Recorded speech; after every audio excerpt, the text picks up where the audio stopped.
tonight's host and opener to the stage, Mr. Deshawn Mason!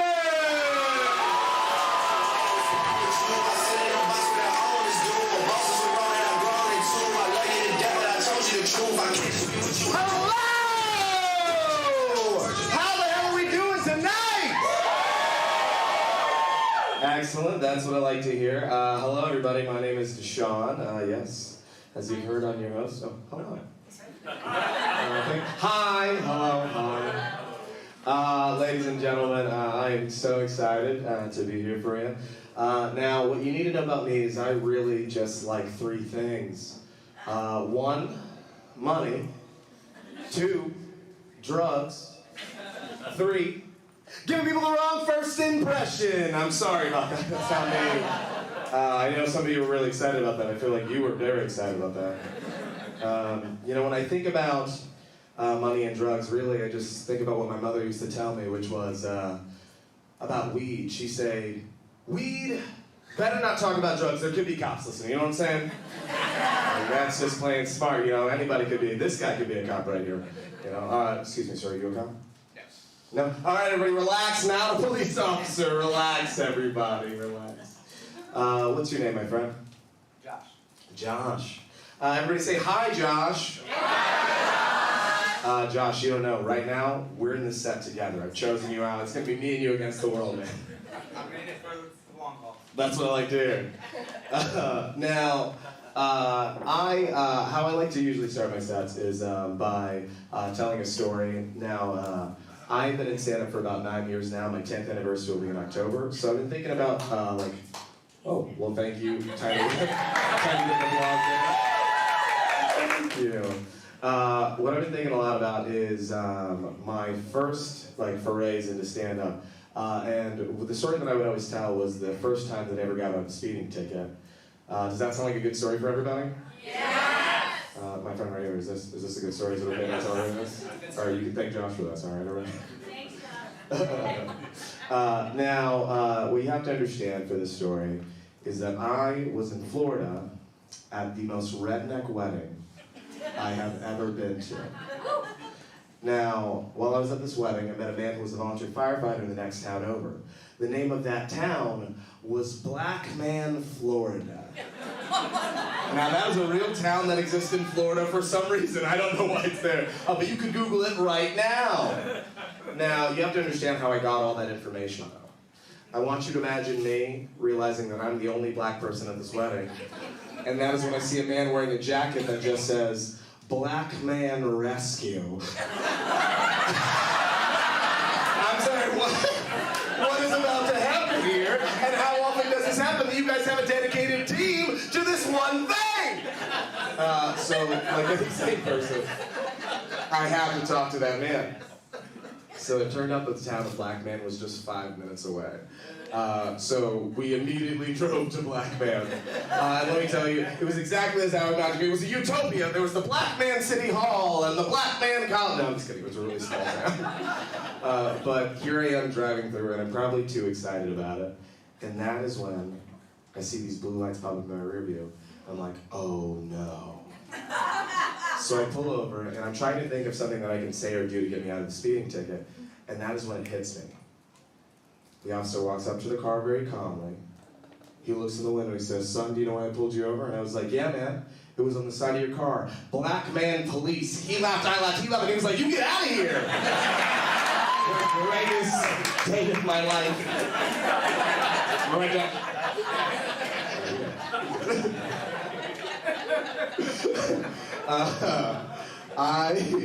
I have loved so much telling that story. But one time in particular, I told that story on stage, and I had a conversation that I had never had before. I ended up having somebody tell me the craziest thing I'd ever heard. Now, this guy comes up to me after the show, and he's like a white college-age guy, and he ends up saying, he's like, hey man, like, good set or whatever, but...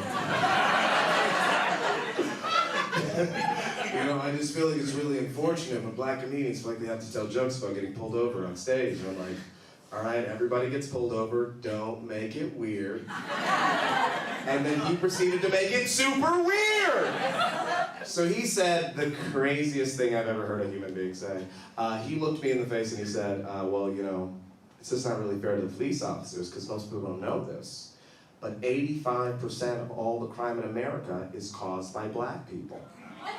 Right, your reaction is correct right now. He said that to my, okay, look, if I had half the amount of confidence that he had in that moment, I would be able to go to the supermarket by myself. Do you understand what I'm saying? You know how confident this man is? But like, I feel like me just saying 85% of all the crime in America is caused by black people, that statistic is so crazy that you didn't really understand it when I said it. So allow me to explain it to you in another way. Let's say that we live in a world where every time that you open a bag of Skittles, it could be all M&Ms. You get the plan that you're going to go to the store over the course of 100 days. You're going to buy some Skittles, walk out, get home, open the bag, and see what you got. This means the first 15 times that you do this, you walk into the store, buy the Skittles, walk out, get home, open the bag, Skittles like you were expecting. The other 85 times that you walk into the store, buy the Skittles, walk out, you get robbed by a black person. That was the statistic!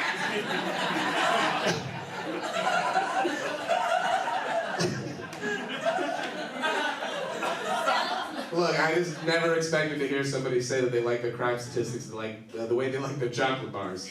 85% cacao. So I didn't really know what to say to my guy after that. So I robbed that guy. I didn't want to be him you wrong. It was the polite thing to do. It was Southern hospitality.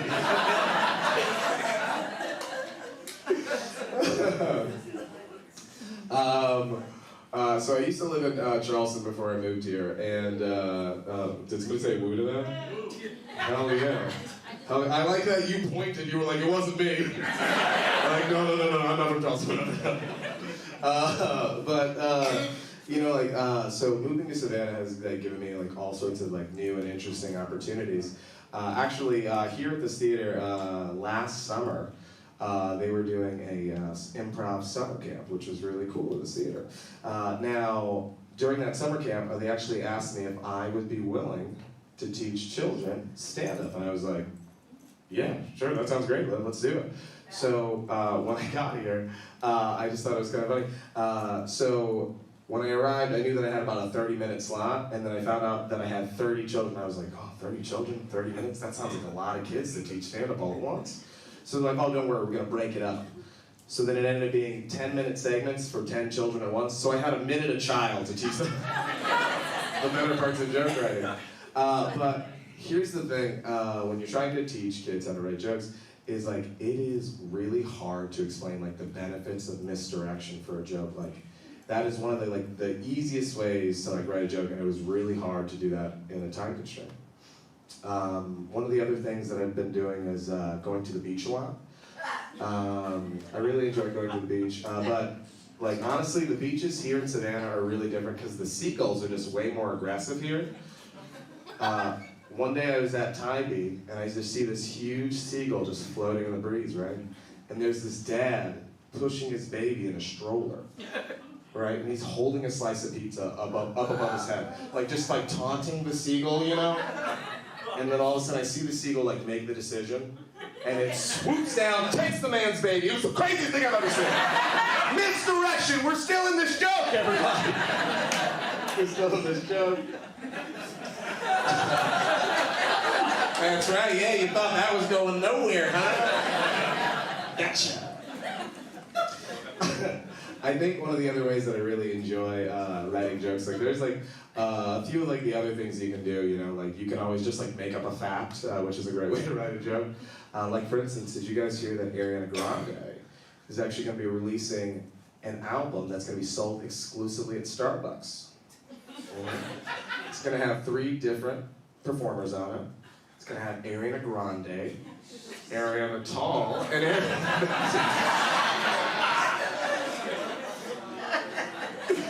Puns, baby! Also puns are a great way to write a joke.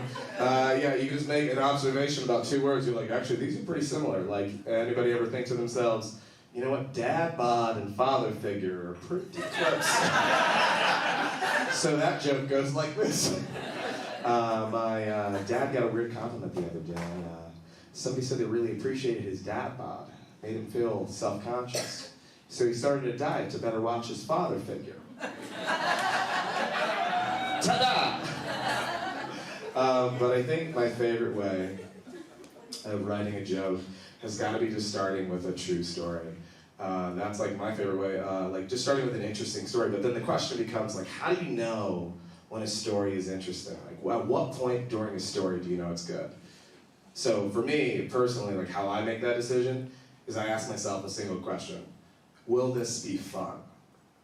Like, fun gets me into a lot of interesting places. Fun brought me to a wedding in Florida. Fun had me teaching children how to do stand-up. Fun made me do stand-up comedy, right? So like that moment of like asking myself like, what's fun is like integral.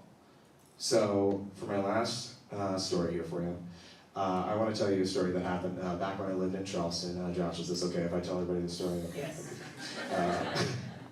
Now, how this story begins is I was leaving a bar in Charleston. It's like 2 a.m.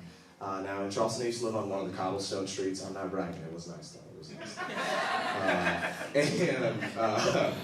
As I'm driving home, like on this cobblestone street, I look over and I see what appears to be a man asleep on the sidewalk. And I'm like, I don't usually see that outside of the house. I think I'm gonna check on this guy. So I get out of the car, and I realize that this man is not just asleep on the sidewalk. I see that he's wearing a full tuxedo, and all of his belongings are splayed out around him as if he was the chalk outline of a dead body. Right? So one of the things I see, so I kind of like gather his things, and I see his ideas out, and his name is Lucas. So I tap this guy on the shoulder. I'm like, hey, Lucas, buddy, what's going on? And he proceeds to wake up, look at me, and go, hey man, just trying to walk back to my Airbnb, and I was like, that's not what's happening right now. That's not it. That's not what we're doing. So, at this point, what I'm really just trying to decide is like, do I call this guy an ambulance? And I realized I was like, all right, he probably was just pretty drunk, so I think I could just bring him back to wherever he's staying. So it turns out Lucas had just finished going to a wedding. He left the reception, bars, all that stuff, had partied a little too hard. So he tells me the corner he's at. It's pretty close, so I'm like, you know what, go ahead and get in the car. I'll bring you over there.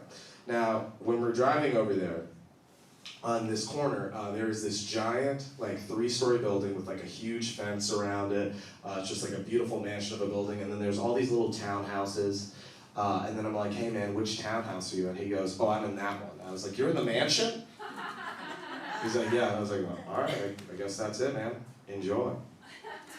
So then he proceeds to open the door, and like right before he gets out, he hesitates, and he looks back at me and he goes, do you want to come up for a beer? And I'm like, hell yes, I want to come up for a beer. Are you kidding me? Now, if you want to know when that story got fun, that was the moment. Fun has just happened. So we proceed to go up to this gate, and like at this point, I'm still like unsure if we're actually about to walk into this building.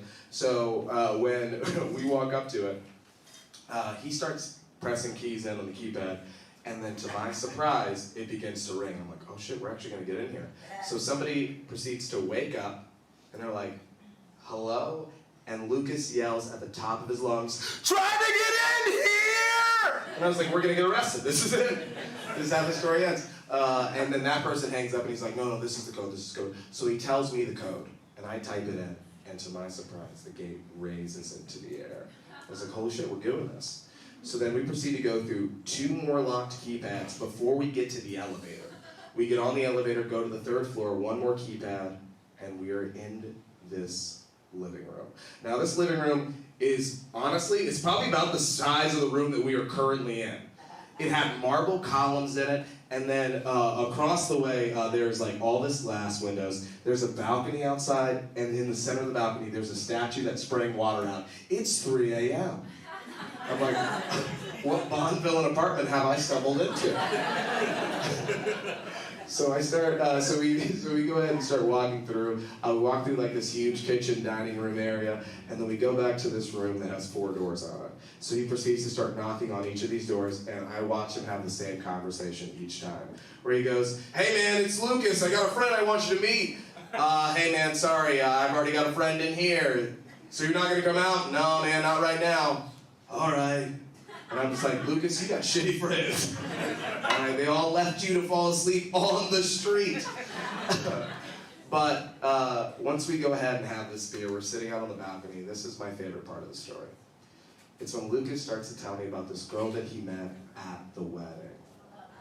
And he started telling me, he's like, "Oh my God, this girl's so funny, she's so beautiful." "Wait, do you know what I'm talking about?" I was like, "Lucas, no." And he goes, "Oh, that's right, you weren't at the wedding. You met us at the reception." I was like, "Lucas, no." He's like, "Wait, did we meet at the bar?" And I was like, "Did you forget that I found you on the street?" And I watched Lucas sober up for the first time. And he goes like, "Wait, were you an Uber driver?" And I was like, "No, I wasn't. I didn't have a plan. I saved you." And he's like, "Do I give you money?" I was like, "No, I just did it to be nice."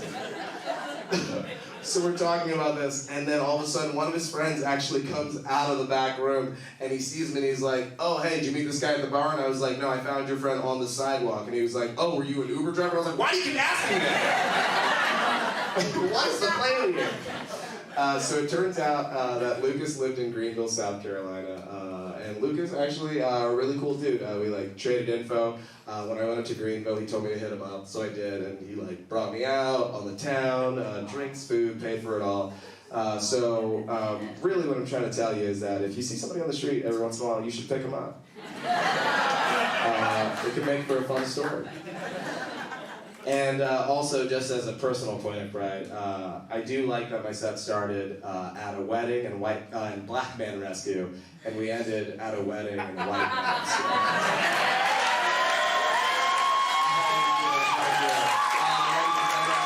That has been my time. I've been Deshawn Mason. Ladies and gentlemen, are we ready for our headliner? Ladies and gentlemen, he has been featured on Conan. He is the one, the only, Andrew Sleighter!